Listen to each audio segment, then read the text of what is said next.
converted. I'm an easy sell. Good enough for Rema, good enough for me.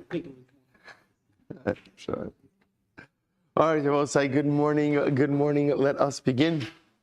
Begin by thanking all of our sponsors for this morning share, to thank our Talmud Torah sponsor for Tafshin Pei Hey, the Tolsim Mishpach of Eretz Yisrael, for dedicating all the Shumer Drushos this year as his chus for Besoros Tovos for Am Yisrael. And our Talmud Torah sponsors for the month of Sivan, Haba Alim Latova, Steve and Terry Zin, in loving memory of Steve's mother, Doris Zin Devora Bas Rabbi Shmuel Yoel, on the occasion of her 5th yahrzeit.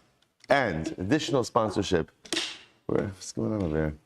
All right, we'll wait. I'm going to wait on the last sponsorship until he gets here. Okay, and another sponsorship to be named later. Okay, well, so let's begin. Thank you to Rabbi Richter for giving shir over the last 2 days. It's Baruch Shem, a great zuchos to be back here with all of you. And let us begin. Today's daf is Mem Beis 42, and because I was not the one giving shir, we are beginning on Mem Beis in Meretz Hashem 42a 6 lines down from the top. The Gemara says, "Hahu damlei lechavre." Supposed to see some very interesting cases over here. So, "Hahu damlei lechavre." There was a guy who said to his fellow, "Havli me'azuzei d'masik nebacha." Okay, it sounds like a pretty straightforward case, right? So Reuven goes over to Shimon. Reuven says, "Shimon, I lent you $1,000. Pay up." And again, of course, Reuven is coming forward with a shtar as well to back up that particular claim. Amar praticha. So ultimately, again, so Shimon says, "What are you talking about? I paid you back already." Amar so no. So interestingly enough, so watch what happens over here. Reuven says, "Yes, I received money from you. That is true, but hano sitroininu. That was money for a separate transaction." Right? In other words, I'm coming to you to collect on the loan as identified in this document. I admit, you paid me money, but the money that you paid me was for another side transaction. Rashi says over here, sitraininu, and I will say just remember this phrase, because remember again, this is going to come up a couple of times. Rashi says, sitraininu, mitzad achar hayisa chayivli. You are obligated to me for another transaction. Okay, so interestingly enough, so what's fascinating over here is, again, Reuven's going over to Shimon. Shimon, you owe me $1,000. Shimon says, I paid you. Reuven says, yes, you gave me $1,000 for another transaction. I'm coming to you now with this document to collect on this one. So fascinating case over here where the lender is admitting that he received money, but just claiming that that money was for a separate transaction. Now, before we even go on, so remember again, on one hand, Reuven is eroding his claim because he is admitting that he received money. On the other hand, what does Reuven have? What does he have? The document. Now remember again, generally the way we work in loan transactions is if you're the lender, right, and now the borrower is paying you back, if you're the borrower, the one thing you're walking away with is the shtar, right? Because he who holds the shtar holds the ability to collect. So how do we understand this case? So firstly, Machlokes, Rav Nachman says, Isra Shtara. In this case over here, the shtar has been compromised. Now again, we'll say the Isra Shtara means, again, Isra from Lashon of Ra. The shtar has been compromised. Rashi says, Isra Shtara, Hoil Umoda Shekibleim, Velaf Kol Kamine Lomar Sitraininu. So Rav Nachman says, essentially, Reuven can't collect. Why? Because since Reuven admits that he has been paid money, therefore, Halacha L'maisa, again, the shtar itself is compromised and he can't collect. Even though, interestingly enough, even though Reuven is holding the document, and that is out of character for a loan that has been repaid, but since Reuven is admitting that he has been paid, we have no other documentation of a secondary transaction, right? Remember, again, it's not like there's any second shot that's being produced. Sefer Rav Nachman says, we take it that the loan has been paid. Why Reuven still has the shtar, I don't know. But once he's admitted that he has been paid, halacha l'maisa, that is the end of the story. Rav Papa says, lo isra shtara. Rav Papa says, no, not true. Not true. The shtar is not compromised. The shtar is fully intact. And again, what's Rav Papa's logic? At the end of the day, Reuven's holding the shtar. If the loan was really repaid, then what should be the halacha? Reuven should not have the shtar. Shimon should have taken back the shtar. So the Gemara says, Rav Papa, maishna me'ahu. So the Gemara asks on Rav Papa, why is this different than the following case? Listen to this. Same case. Reuven goes over to Shimon. He says, Shimon, give me the $1,000 you owe me, v'hashtara. And ultimately again, and he says, and Reuven says, here's the shtar. Amrle, lava turi yahavasli va'asis ve'esivis amasachta. So again, so we'll say, so similar case over here, similar case where Shimon says, right? Shimon says, I paid you, right? And Reuben again says, you did, but remember that was for a different transaction. I bought meat from you, right? You paid me money. I'm sorry, you paid me money, and again that was for meat. You bought meat from me. Lavaturi yahavasli va'asis ve'esivas amasachta ve'kabila zuzach, and essentially you got your meat. It's a long way of saying it. In other words, yes, you gave me money, but that money was for the purchase of meat, and you came with me to the butcher, and I gave you the meat. You gave me the meat. So in other words, same case. Reuben is admitting that he received money from Shimon, but he's saying the money that you gave me was for the purchase of meat, and I delivered on that. That transaction is closed, but you still owe me money for this loan. It was, what's the halacha? The Gemara says, "Va'amarle hano sitraininu." And it comes, no, that was a different transaction. That's not the transaction in this document. It's a different transaction. V'amra Papa. Now, interestingly enough, in that case, Rav Papa says, Isra Shtara. Rav Papa agrees in that case that halacha l'maisa, the document is compromised, because again, we could say that although payment was given, halacha l'maisa, it was for a different transaction. The Gemara says, Hasam kevan de ka'amar aturi yahavasli umeturi shaklis isra shtara. Interestingly enough, the reason Rav Papa feels that that case is different is because there is a secondary material claim. In other words, if you notice the difference between the two cases, right? In our case, right, the way the Gemara started is, Reuven is admitting, yes, I received $1,000, that was for a different transaction. What transaction? Like, in other words, you have documentation, you have something, you can't just claim a secondary transaction. In this case, interestingly enough, there's quite literally a bit more meat on the bones. In other words, that he's literally saying over here, you purchased meat, you came with me to the butcher, there's a narrative. There's a narrative, and Rav Papa will say in that kind of case where there's a narrative, then halacha l'maisa isra shtara. Hacha imar sitraininu. Good. So my haviyallah. So I'll say, so bottom line, what is the halacha? So we'll say, so let's go back now to our original case, right? So again, Reuben goes over to Shimon. Shimon, you owe me $1,000. Shimon says, I paid you. Reuben says, yes, you did pay me $1,000. That was a secondary transaction. What is the halacha? Rav Nachman Isra Shtara. Once Reuven admits that he received money, he can no longer collect again with this shtar. Again, I would say, even though, again, the glaring question is, if you really were repaid for this debt, why are you still holding the document? It doesn't matter. Once you admit that you received money, halacha l'maisa, again, we're done. Rav Papa, no, not Isra Shtara. As long as the lender is holding the shtar, he has the ability to collect this. So my haviyallah, what's the halacha? Rav Papi Amar lo Isra Shtara.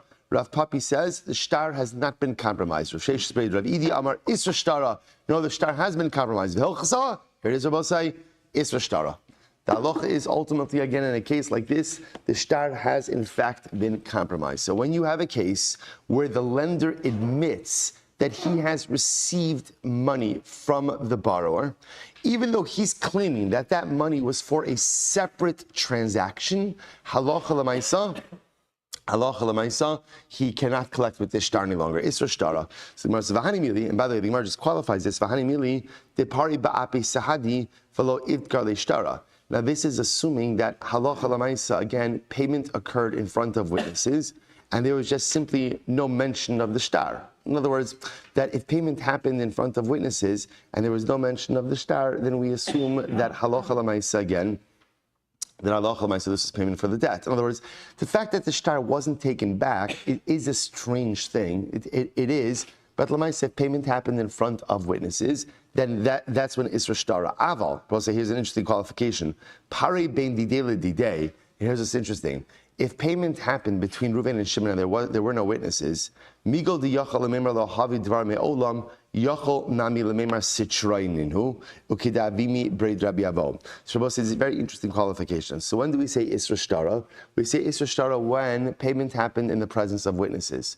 But if payment just happened between Reuven and Shimon, then Reuven has a migo. What's Reuven's migo? Right? Remember again, when Reuven goes over to Shimon and Shimon says, you owe me $1,000, and Shimon says, I paid you, if halacha l'maisa, again, there were no witnesses to the repayment, what could Reuven have said? Lo hayu dvar me'olam. What are you talking about? What are you talking about? And by the way, the law would, and who would the law side with in that case? Reuven. Why? Because Reuven has the shtar. So Reuven has a migo that he could have claimed you never paid me at all. So because he has that migo, therefore he's believed to say that no, you did pay me, but this was for a different transaction, still owe me this money. So therefore both say, and again, the Gemara points out this actually happened in a case with Avimi Berei de Rabbi Avo. Rashi just points out over here a case in Ksubis where this actually occurred. So halacha l'maisa, first piece of halacha l'maisa for today. Reuven goes over to Shimon. Shimon, you owe me $1,000. Here's the document. Shimon says, I paid you. Reuven agrees, you did pay me, but you paid me for a different transaction. What is the halacha? The halacha is Isra Shtara. Reuven cannot collect again with this document. Why? Because since he admitted that he was repaid, he compromised the effectiveness of the shtar. Done. But that is presupposing that payment took place in the presence of witnesses.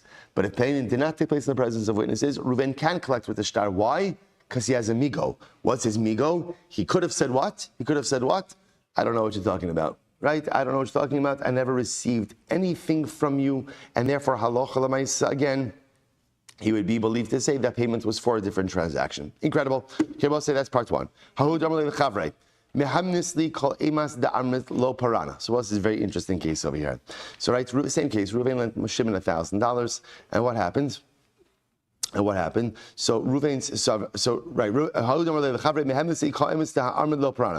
Reuven lends Shimon $1,000. Shimon says to Reuven something very interesting. Shimon says to Reuven that I'm giving you complete credibility. That if you claim that I did not pay you back, you are believed. So let's see what's happening over here. So Shimon the borrower, is vesting Reuven the lender with complete credibility regarding this transaction. So even if I, Shimon, claim that I paid you back, if you, Reuven, lender, claim that I did not pay you back, you are believed. You are believed. The Gemara says, now, by the way, why would someone do that? So this happens all of the time when friends transact business with each other, right? It's wonderful to think that friendship could transcend anything. We all learn in life that is unequivocally false, right? Friendship can't really transcend anything, right? In other words, right? Money, difficult, whatever it might be. So again, you have two people who are very close, very trusting to each other. It could also be a good way for Shimon to be able to secure the loan from Reuven, right? Essentially invests him with complete believability. All right, in any event, so he goes on, he says, Azal Pareba Ape Sahadi. So interestingly enough, what ends up happening over here, Shimon pays back Reuven, and he pays him back in the presence of witnesses. All right? So we'll say, so now what happens? So the Gemara says, so now let's play this out. So Shimon goes back, pays back Reuven in the presence of witnesses. 2 days later, Reuven comes and he says, Shimon, you owe me money. Shimon says, what are you talking about? I paid you back in the presence of witnesses. To which Reuven claims, Shimon, you remember our deal? You vested me with complete credibility, right, to determine whether or not you've paid me back. So I'm saying you haven't paid me back. She was like, what are you talking about? I paid you back in the presence of witnesses. So what do we do in this case? Fascinating. So the Gemara says, Abai Rav says, look, a deal's a deal. At the end of the day, Shimon agreed that Reuven has the complete credibility to say whether or not he's paid back. If Reuven shows up and says, Shimon, you did not pay me back, and as they say, in al maladaber, there's nothing else to discuss. There's witnesses, who cares? That's not the nature of this transaction. So the Gemara says, Maskif la Rav Papa. So Rav Papa says, 1 second, that doesn't make any sense. Nihi de mehemni tfei minafshe, tfei misahade mi mehemni. No, come on, let's understand what's happening over here. When Shimon says to Reuven, you have complete credibility, what is Shimon saying? You have complete credibility over me. In other words, that if it's my word against your word, I'm telling you, your word wins. But witnesses are witnesses, right? Shimon would never in a million years agree to say that Reuven's word should trump witnesses. That doesn't make any sense. So therefore, halacha l'maisa, again, if it's lender's word against borrower's word, so again, the nature of the transaction is lender is going to win. Lender is going to win. But if it's witnesses create independent verification of what occurred. Incredible. Next case. We'll say another case like this. Right? So again, Reuven lent Shimon $1,000, and Shimon says, Reuven, your word is as credible to me as 2 witnesses. Which is, again, now, interestingly enough, these cases are building on each other. So in this case, so in this case over here, Shimon is almost like he's what's the right word? He's concretizing this in a bit more of a legal framework. So he's saying, right? Shimon says, Ruvain lender, your word is as credible to me as two witnesses. Okay, now watch this. The Gemara says, Azal pari ba'ape tlasa. Okay, so what happens now? So Shimon goes and he pays back Ruvain in the presence of three witnesses. Good. So I'll say, so now obviously the unwritten part of the case is what happens. He pays back in the presence of three witnesses, and then Ruvain, the lender, shows up the next day and says, you owe me money. Shimon says, what are you talking about? I paid you back in the presence of three witnesses. So again, Ruvain doesn't have a claim. Why? Because halacha l'maisa, Shimon's a smart guy. Shimon says, I vest you with the credibility of two witnesses, but I paid you back in the presence of three witnesses. So therefore, again, Ruvain's credibility fades in the face of the three witnesses in front of whom he's been paid back. Sure, we'll say second wide line, that doesn't make sense.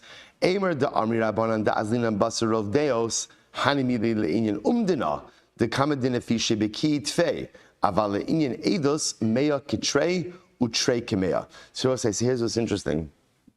What's interesting in this case is, Rav Papa comes along and says that doesn't really make much sense. In other words, in the world of testimony, two witnesses are the same as three witnesses, are the same as 23 witnesses. It doesn't make a difference. The only time where numbers matter, interestingly enough, is in a case of umdina. What's umdina? Umdina are cases of assessments or valuations. In other words, where we're relying on opinions for something. And again, I will say, you could have umdina on a variety of different cases. Umdina where again, we could be doing valuations of something, or opinion cases. So in opinion cases, where we're not basing it per se on testimony or on halacha, that's where numbers make a difference. But in pure testimony, numbers don't make a difference. Therefore, Rav Papa says something very interesting.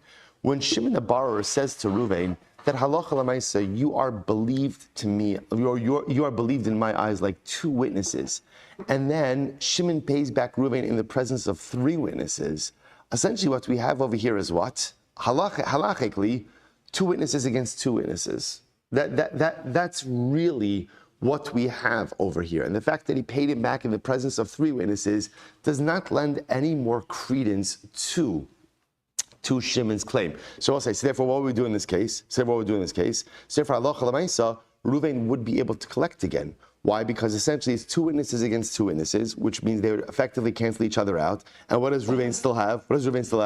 He's got the shtar. Therefore, Rav Papa posits that in this case, although Shimon thought he was doing a smart thing by paying back in the presence of three witnesses, it turns out that it didn't actually do anything, because this is not a numbers game. Witnesses are witnesses are witnesses, and therefore halacha l'maisa, Shimon would still have to pay back. So the Gemara says, another version of this. So let's listen to the same case, right? So Ruvain lent Shimon $1,000. Shimon said, okay, Ruvain, thank you. And Ruvain, you are believed like two witnesses to say that I did not pay back. So sure enough, what ended up happening? Shimon paid back, and Shimon thought he was doing a smart thing. He paid back Ruvain in the presence of three witnesses. Amra Papa, kibei trei hemne, kibei tlasa lo hemne. So Papa says, Papa makes a statement that again, Shimon did a smart thing. Why? Because Shimon believed Ruvain like two witnesses, but not like three witnesses. Therefore, because he paid back in the presence of three witnesses, Ruvain's subsequent claim that he has not been paid back has no veracity. Maskef Rav Kana says, what are you talking about? Maskef Rav Kana Yeshua, trei kemea umea kitrei. It's not the way testimony works, right? Witnesses, 2 is like 100, 100 is like 2. There's no value to greater numbers of witnesses. The Amrle, however, listen to this. The Amrle kebeit tlasa va'azal va'apari ba'ape be'arba. So we'll say, so now watch what the Gemara just did. The Gemara essentially said like this. In a case, before we get to the punchline, in a case where Ruvain lent Shimon $1,000, Shimon says to Ruvain, your word in this transaction has as much weight as two witnesses, which essentially means if you say that I did not pay you back, that's as if two witnesses claim that I did not pay you back. Fine. Shimon wants to pay back Ruvain, but obviously Shimon wants to make sure that Ruvain can't claim against him anymore. So for some reason he doesn't get back the document. What does he do? He pays him back in the presence of three witnesses. It turns out that halacha l'maisa, that doesn't do anything. Why? Because in the realm of Eidos, 2, 3, 100, it doesn't make a difference. They're all the same. And therefore, even though Shimon is paying back Ruvain in the presence of three witnesses, Ruvain is still vested with the credibility of a testimonial unit as well. And therefore, when he claims, Shimon, you did not pay me back, coupled with the fact that Ruvain is still holding the shtar, gives Ruvain the ability to collect from Shimon. Now, there is one notable exception to this case. Watch this. Same case. Ruvain lends Shimon $1,000. Shimon says, Ruvain, you are believable to me. You are believed to me like three witnesses. He dafka says three witnesses. Okay. Then what happens? Shimon pays back Ruvain in the presence of four witnesses. The Gemara says, this case, Shimon's chap will work. Why? The Gemara says, look how the Gemara ends. The Gemara says, Kevan did nachis ledeus, nachis ledeus. Once you go to three, right? In other words, you go above two represents a testimonial unit. So when you say two is 22, 2 is 42, it doesn't make a difference. Once you say three, you go out of your way to say three, then what is Shimon doing? Shimon is saying, this is a numbers game. This is a number, so not all units are the same. So since Dafka pointed out three, he was saying, Ruvain, you are believed to me like a group of three. But if I pay you back in front of a group of four, that is a stronger testimonial unit, and therefore, halacha l'maisa, your subsequent claim that I owe you money is not believed. So again, it's just an interesting chap over here, where Shimon goes out of his way to Dafka point out three, then it does become a numbers issue. And again, if he paid it back in front of a group of four, Shimon would be believed, Ruvain would not. Incredible. All right, let's go weiter. Really interesting cases. So we'll say, so three nuggets of halacha l'maisa. Good. Let's go. So we'll say, so back to the Mishnah. Right, so the Mishnah said that, again, with Shevuos Hadayanin, so you can't go ahead and be forced to swear based on the claim of a cheresh, shota, and katan. Cheresh, let's remember again, deaf mute. Shota, someone who lacks mental capacity. Katan, a minor. Vein mashpina sakatan. And furthermore, we don't adjure a katan. Says my time, what's the reason? What's the reason? In other words, we'll say, why is it that the taina of a katan, right, the claim of a katan, does not trigger a shvuah? Very simple. My time, amkra ki yitin ish areehu kesef okelim lishmar ve'in sinas katan klum. Because we'll say the pasuk by Moed Mixas talks about the idea that if halacha l'maisa, again, a person will give to his fellow an item. So again, this has to be someone who is capable of a legal act of conveyance. A katan does not have the ability to legally convey anything, and therefore he's not on the parasha of Shevuos Hadayanin. Incredible. Aval nishba'in lekatan ula hektish. But one second, but the Gemara, yet the Mishnah said, but we swear, right? We'll take a shvuah to a katan or taktish. The Gemara said, one second. It doesn't make any sense. But you just said before that we do not swear based on a claim of a cheri shot of a katan. So what's going on over here? Amarav. Beba betainis aviv. Very interesting. Rabbi Lezer ben Yaakov. So we'll say this is talking about a case of a katan who is not coming with his own claim, but rather again a katan who is coming with a claim of his father. Very interesting over here. So if you look at Rashi, Rashi says, we'll say it's at the end, second to last line in Rashi. Beba betainis aviv hadik tani nishba'in benesinas ish kamar shakatan tono avi mosro liyadecha. So we'll say, so ultimately, again, the case, so interestingly enough, if a katan is coming along and advancing his own claim, so that claim can never trigger a shvuah. But if a katan is coming and claiming on behalf of his father, my father deposited something with you, my father gave something to you, my father lent you money. So now he's not coming of his own claim, he's coming what we call baba b'tainis aviv. Ultimately, again, that could trigger a shvuah. The Sanya, I both say this is the view of Rabbi Lezer ben Yaakov. The Sanya, Rabbi Lezer ben Yaakov Omer, pamim sha'adam nishpa al tainis atzmo. Sometimes a person ultimately again could swear based on his own taina. What is that case? The Gemara says, Kesad Amarlo Manala Avicha biyadi ve'chaltiv pras. So we'll say, for example, right? I go over to Ruvain. I say, Ruvain, right? Your father deposited $1,000 to me, right? $1,000 to me, and I gave him back 500. So what's the halacha? So we'll say, so here, so again, I have to swear. What do I have to swear? The remaining 500. What do we call that? What do we call that? Modeh b'miktsas, right? Partial admission. Interestingly enough, what's fascinating about that case? What's triggering the Shevuah? My own statement, right? In other words, there's no claimant over here, right? No one's coming and timing on me. I'm admitting, I'm saying, Reuven, your father deposited $1,000 with me. I gave him back $500 of it. I'm creating the din of Shua. That's what's called Nishba al Tainis Atzmo. Good. So the Gemara says, the Chum say no, Eino Ela Kimeshiv Aveda Upater. The Chum say not true. There's no shvuah in that case. Why is no shvuah in that case? Now here's what's very interesting. The Gemara works with a general assumption that children do not know the affairs of their parents. Right? That we spoke about this last week, actually, at the beginning of this week. Right? Generally, children don't understand. So because of that, remember, there's no claimant over here. I'm making a statement, Ruvain, your father went ahead and deposited this money with me. The Chacham say, I could also just keep my mouth closed and not say anything, and no one would know the difference. No one would know the difference. So Rabbi say, so halacha l'maisa, again, therefore the Chum say, this is what's called Meishiv Aveda. Rabbi say, Meishiv Aveda is the expression of literally returning a lost object. What happens when you find a lost object? No one knows if you found it or not, right? Therefore, again, when you return it, so obviously there's a mitzvah to return it, but the expression over here is you're returning something that no one even knows about. So because that the Chum say, that can't trigger a Shevuah. Okay, whereas Rabbi Elazar ben Yaakov, less lemeishiv aveda pater. Rabbi Elazar ben Yaakov doesn't hold of this idea that returning a lost object, which also says the expression that's used when you're giving something back to someone that they don't even know about. They don't even know about. So Rabbi Elazar ben Yaakov doesn't hold of this idea that meishiv aveda doesn't trigger a Shevuah. Amarav b'shetano kata. No. So Rav says over here, what's the case? The case is not simply meishiv aveda. The case over here is where halacha l'maisa, a katan is petitioning me, right? So in other words, really what's happening over here is a katan is coming over to me and says, hey, my father deposited $1,000 with you. And I claim, you're right, I gave back 500, I gave back, right? I gave back already part of it. So that's the case, Tana Katan. Gemara says, Katan, Baha Amrit, in Nishma, Tainas Katan. Tainas Cher Shot of Akan. But 1 second, we just said in the Mishnah that the taina, the claim of a cher shot of a kan, can't trigger a shvuah. So what's going on over here? To which the Gemara says, you're right. The olam gadol. It's great. You're right. We made a mistake. It doesn't mean a katan. What does katan mean? It means a gadol.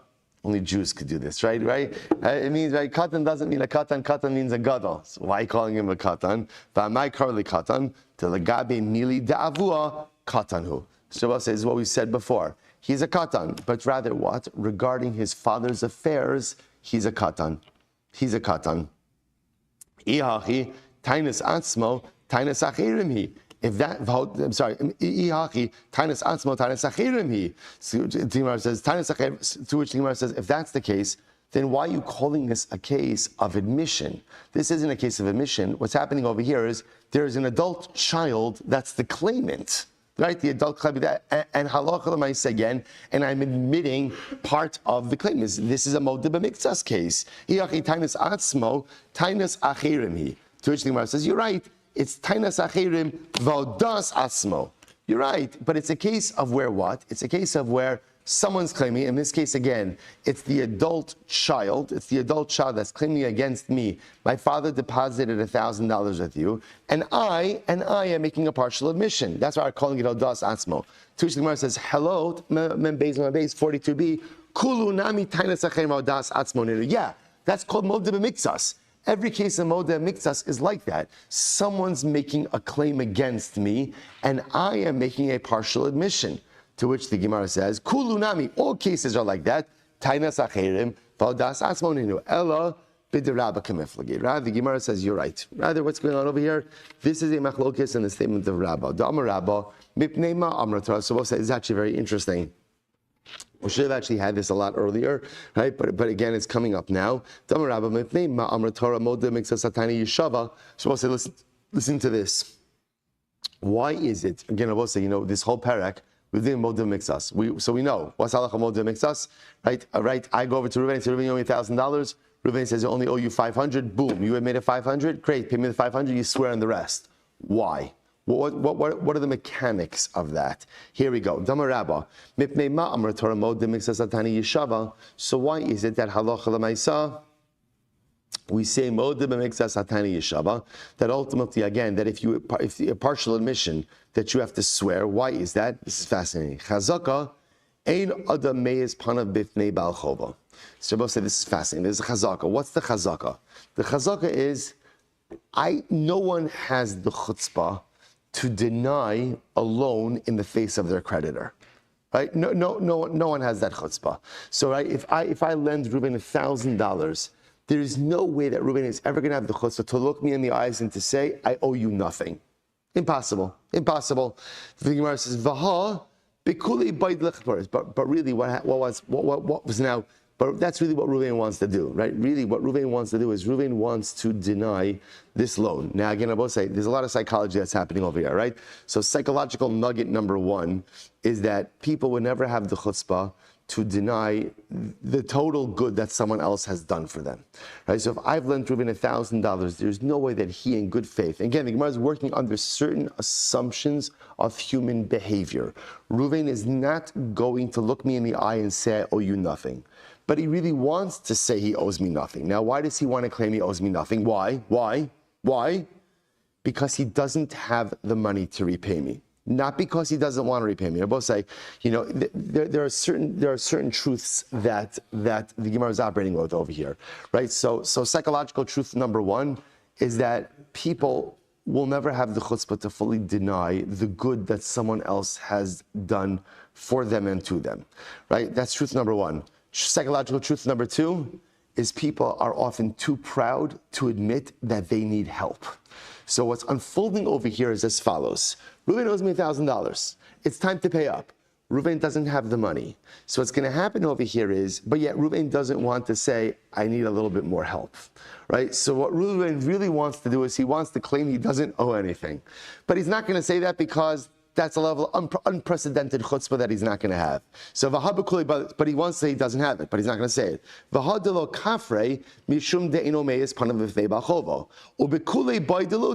So really he wants to admit that he owes the whole thing. So we'll say, so this is so fascinating over here, right? So watch what's happening. I lent Reuven $1,000. Time to pay up. Reuven doesn't have the money. So what does Reuven want to do? What's his instinct? Because he doesn't have it, what's his instinct? What's the instinct? I don't owe you anything. But he's not going to do that because a person would not have that level of unprecedented chutzpah, right? To lie to the face of the person who lent, he's not going to lie to my face. But he really wants to lie to my face because he doesn't have the money. But yet, he really wants to admit to me that he owes the whole amount, but he doesn't have it. But he's too, parentheses, but he's too proud to do that. V'haidila odile ishtamute hu dekamishtamet minei. So he figures like this. Okay, so what am I going to do? I'm not going to admit the whole amount because this way I'll buy myself a little bit more time to be able to go ahead and come up with the money. Savar adahavi lizuzi uparanale.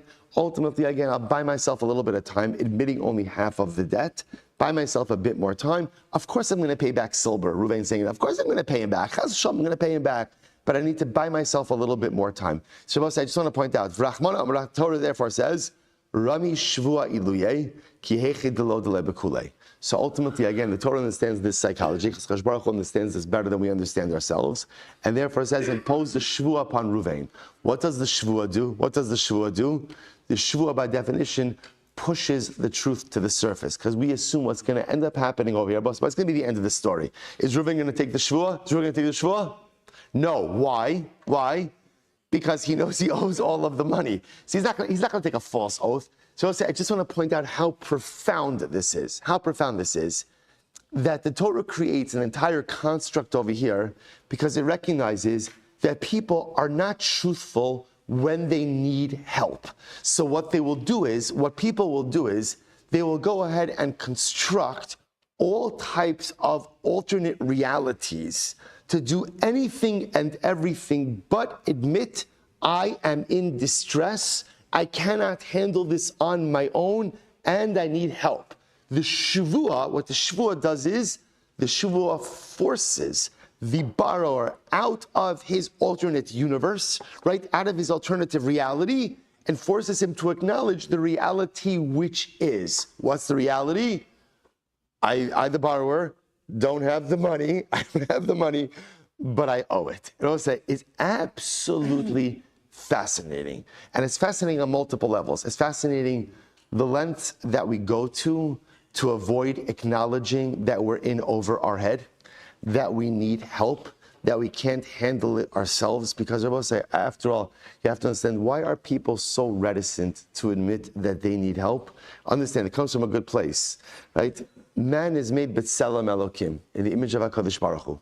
If there is one thing that the Ribono Shel Olam never needs, it is help. The Ribono Shel Olam never needs help. HaKadosh Baruch Hu is totally self-sufficient. He does not need us. He does not need anything. So there's a piece of me, right? I have this nitzutz Elokim. I have a spark of HaKadosh Baruch Hu inside of me. And there is this piece of me that is divine. And sometimes that message of internal divinity gets a little bit corrupted to think that I don't need help either. I got this. I got this all figured out. And we'll say, no, you don't. No, you don't. You don't have it figured out. All of us have stuff in our lives that we don't have figured out and that we need other people to be able to help us work it through. But yet we go through life pretending that we have it all figured out, often projecting anger, disappointment, frustration on other people because it's not figured out. And it's everyone else's fault that it's not figured out. No, it's no one else's fault. It's just I haven't reached out for help. I haven't gotten the right guidance. And again, we go through this whole thing. Cheshbon Baruch Hu says here, Ruvain, just admit you don't have the money. If you don't have it, you don't have it. What is it? What's it? You can't get water out of a stone? Blood out of a stone? Water out of a stone? Which one is it? Blood out of a stone, right? If you don't have it, you don't have it. And by the way, just understand, you don't have the money, you don't have the money. But instead, Reuven concocts this whole thing. I can't say I don't have it. I can't. I want to say I don't owe it to you, but I don't have that chutzpah. So I'm just going to admit half, buy myself a little bit of time. HaKadosh Baruch Hu essentially says, "Stop it." Steve, you can send it around now. The stop it, right? Stop it, right? Stop it. Just be honest. Just be honest. And the Shevuah, interestingly enough, we know that Reuven is not going to swear. Because Reuven is not going to swear falsely. That's the chazaka. People aren't going to swear falsely. Just be honest. The Shevuah forces honesty to rise to the surface. Rabbi say, what a tremendous Musar Haskell. Although we are in the image of God, we are not God-like in this realm. HaKadosh Baruch Hu needs no help in any type of internal resolution. We need plenty of help to overcome the variety of different life circumstances and challenges. Incredible. So that's the whole psychology. The whole psychology of Modim Mikzas. So Rabbi Elazar ben Yaakov Savar, Lo Shnabo v'lo Shnabib No. Eino Meiz. Rabbi Elazar ben Yaakov says that this is true whether the person making the claim is the borrower himself or the person making the claim is the son of the borrower. Because remember, again, that's how we're framing this case. Halacha l'maisa eino meiz. Someone is not going to go ahead and, right? The person is not going to go ahead and meiz. The person is not going to be brazen and deny the claim. So whether the borrower, so again, the idea over here is whether the borrower himself is talking to the actual lender or to the son of the lender, a person is not going to be brazen enough to deny a claim. Therefore, again, we do not view him as the returner of a lost object. Rabbanan Savri, no. The fun of who the eno meiz, aval b'fnei b'no meiz. Rabbanan say, no, it's not true. It's not true. A borrower won't deny a claim when? To the actual lender himself. But to the son of the lender, who we assume is not as well versed in the affairs of his father, so ultimately, again, a borrower would absolutely be willing to deny that claim. And therefore, when he admits it, ultimately he's like Meishavav, like returning a lost object. And therefore, again, there's no Shevuos Moed B'Miktsas in that case. Umidalo meiz meishavavedu. So Mar says, one second. Mi matzes mukmas like Rabbi Elazar ben Yaakov. So can you really say something like Rabbi Elazar ben Yaakov? Hakatani reisha. Look at the reisha. Marala abba biyadecha. So ultimately, again, if I say to Ruvain, there's $1,000 that belong to your father in my possession. Ein lecha biyadi. Sorry. Reuven comes over to me and Reuven says, Silber, you have my father deposited or lent you $1,000, and I say back, Ein lecha biyadi ale chamishin dinar, and I say, no, he only owes me $500. I only owe him, or only have in my possession $500. What's the halacha pater? There's no shul modu makes us. Why? Because it says pretty explicitly it's meishav aveda. So what do you see from here? That the whole idea of modu makes us is only to the lender himself. But to the son of the lender, we do assume that halacha l'maaseh, again, people deny claims all the time, and therefore any level of admission is called meishav aveda. To which the Gemara says, Hasam delo amar barili. Hacha da amar barili. So interestingly enough, in the cases of where the child of the lender petitions the borrower, there are different kinds of cases.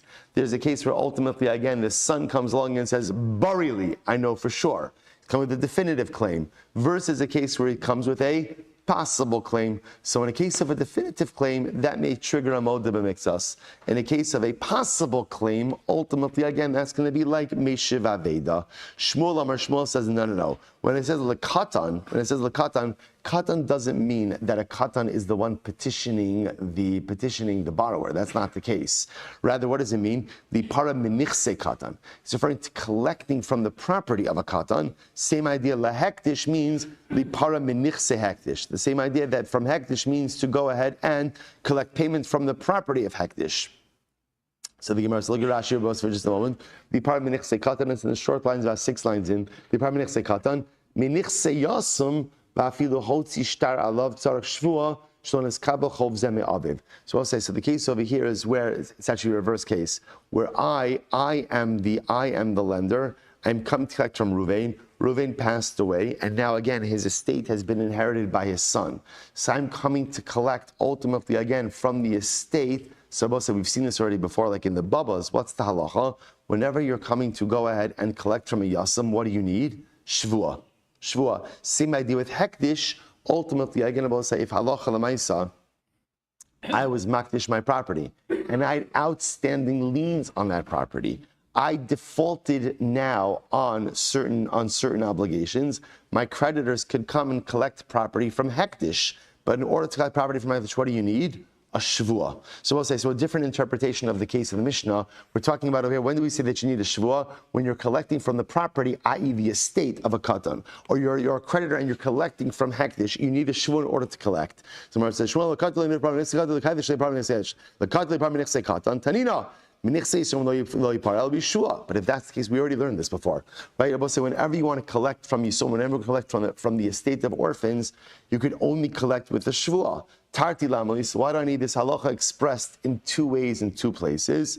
Hakamashlan kida abaye kishisha. It's coming to teach us that we passing like abaye kishisha. What abaye kishisha say? The Tanya abaye kishisha. Yisomim sha'amru gidolim. Vein tzarich lomar kitanim bein l'shvua bein l'ziburas. Because Moses is coming to highlight a very important idea. Whenever we speak about kitanim, right, in this context, kitanim can mean actual kitanim or can mean gidolim. So why does it use the lashon of kitanim? Because we always assume that a child, in relation to the affairs of his father, is a katan. Doesn't know all the ins and outs. And therefore, Allah we're just coming to reinforce this idea that whenever you are coming to collect a debt from the estate, right, from the son for the debts of his father. So there's 2 halachas that always apply. Number 1, you always need a shvua. Even if you have a document, right, you always need a shvua. That's number 1. And number 2, when collecting from the estate, you only get to collect ziburis, which is inferior property in satisfaction of a debt. Credible, the hektish, the apartment hektish, same idea. So the Mishnah teaches you that if you want to collect, if you're a creditor and you have pre-existing lien and you want to collect property from hektish, you have the ability to do so, but only with a shvua. So Gemara says, Tanya, we learned that already.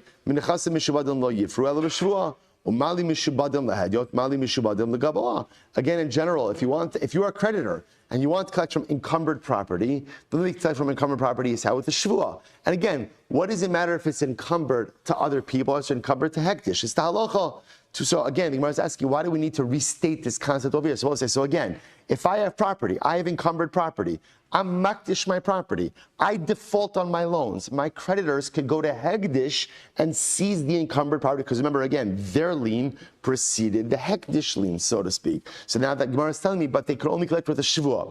We already learned that. Why they need to say that again?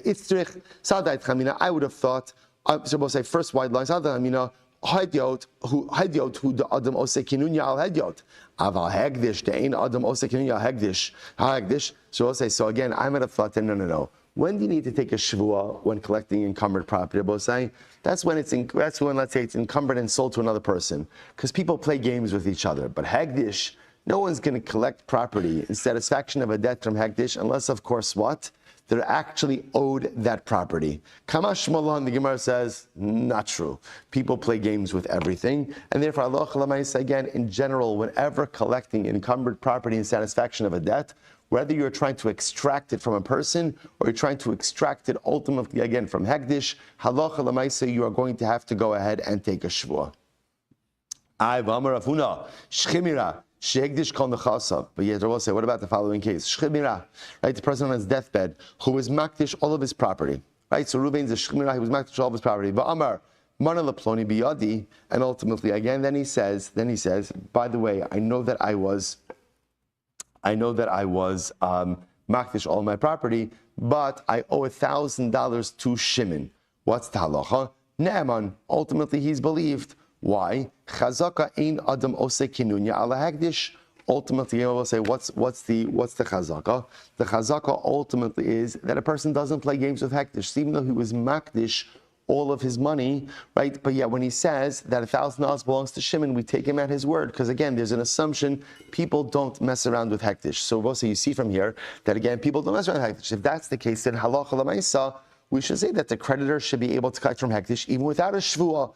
To which the Gemara says, no, Amri hani mili shchiv mira. De'in adam chote v'lo lo. Aval gabi bori v'adei chayshina. So it's a very interesting statement. The Gemara says, no. When do we say when people don't mess around with hektish? That's a shchimira. Why Rabbi say? Because in general, when do people sin? Or right, when do people sin? Or why do people sin? Because there's a benefit for it, right? Ein adam chote v'lo lo means people, I only sin because there's a benefit to me, right? Because if Reuven's a shchiv mira, there is no vested interest for him to sin. He's going to die. So therefore we assume that whatever he's saying is honest. So again, that's when we say a person is about to die, that we assume that his statements regarding hektish are not playing games. But in general, if a person is alive and well, we assume that they do sin, they do play games, and therefore even by hektish, halacha l'maisa, you have to take a shvuah before extracting. So as I said, the only case where there would be no obligation of shvuah when extracting something from hektish would be a shchiv mira, because he has complete credibility, because there's no reason for him to lie. But Allah Chalamayso, what's coming out of Rabbi say is whether you are collecting. So again, the Gemara is just interpreting that last case in the Mishnah as katan and hektish, as not dealing with a case of katan and hektish that are making a claim, but rather, again, I'm trying to extract from a katan and hektish. And what is the Mishnah reinforcing? It's actually reinforcing a law that we already learned beforehand. What was the law we already learned beforehand? That if you want to extract money from a katan, what's the case of extracting money from a katan? I lent Reuven $1,000. Reuven died. His estate was now inherited by his son. I want to collect from his estate. Even though I'm holding the document, what do I need in order to collect? What do I need? A shvuah. A shvuah, same thing with hektish. I went ahead and I lent Reuven $1,000. Reuven decided to become all from on me, and he was makdish his entire estate. Now I'm going to hektish. I'm saying shkoyach. I'm happy. Don't be from on my shoulders. It's a good, by the way, good rule in life in general. Don't be from on other people's shoulders, right? But lamaisa again, so now I want to collect from hektish. Hektish says no problem. So here's my document. Doesn't work that way. You want to collect from hektish. Ultimately, again, you require a shvuah. Now, I will say there was one late breaking sponsorship that I did not do at the beginning. Let's say a very special sponsorship by David and Roberta Schwartz and all of the friends of Sammy Esterson. In honor, I listened to the beautiful dedication after multiple generations of healing patients with his gifted physical therapy hands, mind, and heart. Sammy Esterson retires today. Current patients, their children, and their children's children have been healed by Sammy. Sammy is an icon in the physical therapy industry. Wait, we're not finished yet. We're not finished. Next week, he takes his extraordinary physical therapy talents to Eretz Yisrael to tend to people who need a refuah shalema. Sammy, we wish you nothing but wonderful health and nachas. Thank you for all you have done for our community and beyond. Shkoyach. All right. That's all. That's all I got. That's all I got. We're done for today. Baruch Hashem, no, Mishnah. It's not bad. It's not bad. Yeah. Shabbos, I think, is short. All right.